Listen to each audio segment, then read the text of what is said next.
এতেকাফ মানি অবস্থান করা।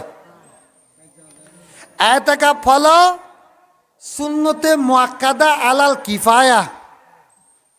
যেখানে মসজিদ থাকবে সেখানে আশেপাশে যত ওই মসজিদের মহল্লার মধ্যে একজন কমসে কম একজনকে এতেকাফ থাকতে হবে।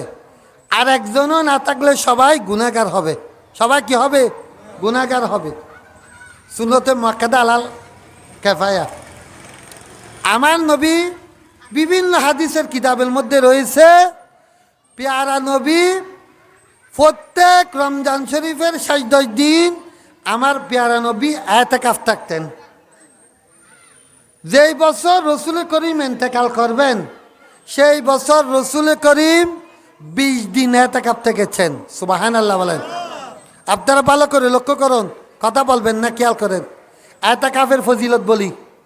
আমার নবী বলেন, যে বান্দা আল্লাহকে রাজি করার জন্য, আল্লাহকে রাজি করার জন্য এতেকাফ থাকবে, ওই বান্দার আমলনামার মধ্যে 2টা হজের সওয়াব, 2টা উমরার সওয়াব লিপিবদ্ধ করা হবে। জুড়ে বলবেন না সুবহানাল্লাহ? এতগুলো মানুষ কি বললাম? যে বান্দা আল্লাহকে রাজি করার জন্য এতেকাফ থাকবে তার আমলনামার মধ্যে 2টা হজের সওয়াব, 2টা উমরার সওয়াব লিপিবদ্ধ করে দেবে।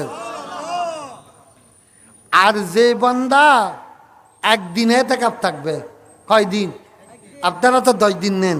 যে বান্দা একদিন এতেকাফ নেবে আল্লাহকে রাজি করার জন্য, ও তার মাঝে এবং জাহান্নামের মাঝে 3টা গর্ত থাকবে। কয়টা গর্ত? বলেন, আমার সাথে কথা বলেন। কয়টা গর্ত? 3টা গর্ত। যে বান্দা আল্লাহকে রাজি করার জন্য একদিন এতেকাফ থাকবে তার মাঝে এবং জাহান্নামের মাঝে 3টা গর্ত থাকবে। একটা গর্তর দূরত্ব আসমান এবং জমিন যতটুকু ততটুকু। এবার 3টা গর্ত, এখান থেকে প্রথম আসমান 500 বছরের রাস্তা। একটা গর্ত আসমান এবং জমিন যতটুকু, তাহলে 500 বছর। 3টা গর্ত মানে 1500 বছরের রাস্তা। তার থেকে যে বান্দা একদিন এতেকাফ থাকবে আল্লাহকে রাজি করার জন্য, তার থেকে জাহান্নামের মধ্যে, জাহান্নাম এবং তার মাঝে 3টা গর্ত। একটা গর্ত আসমান এবং জমিন সমপরিমাণ। তো খেয়াল করেন, এতেকাফ থাকবেন আল্লাহকে রাজি করার জন্য।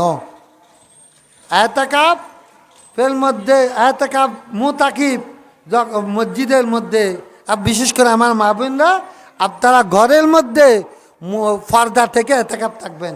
আমার মা বোনদের প্রতি আমি দৃষ্টি আকর্ষণ করছি, আপনারা পর্দা টেনে ঘরের মধ্যে এতেকাফ থাকবেন।